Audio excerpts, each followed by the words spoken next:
ছাত্র জনতার রক্ত আর হাজারো প্রাণের বিনিময়ে বাংলাদেশে দীর্ঘ প্রায় ১৬ বছরের স্বৈরাচার শাসনের অবসানের ১ মাস পূর্ণ হল। গত ৫ আগস্ট গণ অভ্যুত্থানে শেখ হাসিনা প্রধানমন্ত্রীর পদ থেকে পদত্যাগ করে পালিয়ে ভারত চলে যান। এবার সাবেক প্রধানমন্ত্রী শেখ হাসিনা ও ভারতকে এক হাত নিয়েছেন প্রধান উপদেষ্টা ডক্টর মোহাম্মদ ইউনূস।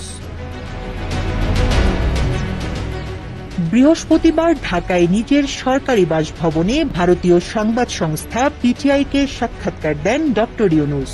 তিনি ইঙ্গিত দিয়েছেন, হাসিনাকে ফেরত পাঠানোর বিষয়ে বাংলাদেশ অনুরোধ না করা পর্যন্ত ভারত যদি হাসিনাকে নিজের দেশে রাখতে চায় তাহলে তাকে আরও মন্তব্য করা থেকে বিরত থাকতে হবে।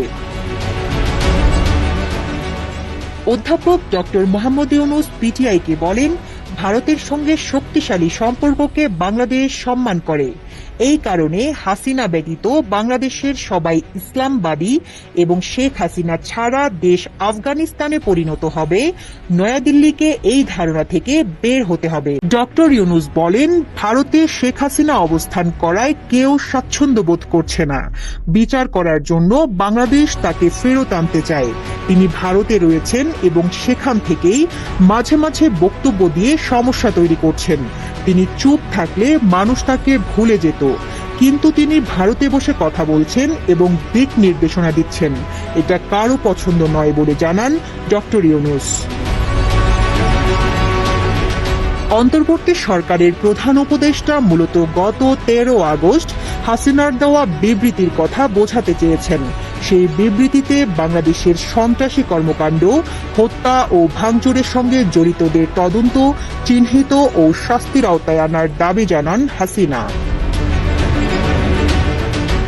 ডক্টর ইউনূস বলেন, বাংলাদেশ তাকে ফেরত আনবে, কারণ এটাই জনগণের চাওয়া। তাকে ফিরিয়ে আনা না হলে বাংলাদেশের মানুষ শান্তিতে থাকবে না। শেখ হাসিনা যে ধরনের নৃশংসতা করেছেন, বাংলাদেশের সবার সামনে তার বিচার করতে হবে।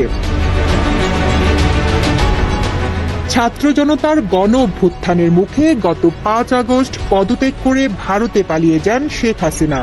তারপর থেকে তিনি সেখানে অবস্থান করছেন। প্রাথমিকভাবে তিনি অল্প সময়ের জন্য ভারতে থাকবেন বলে আশা করা হলেও এখন শোনা যাচ্ছে তার যুক্তরাজ্য, যুক্তরাষ্ট্র ও সংযুক্ত আরব আমিরাতে আশ্রয় নেওয়ার প্রচেষ্টা এখনো পর্যন্ত সফল হয়নি।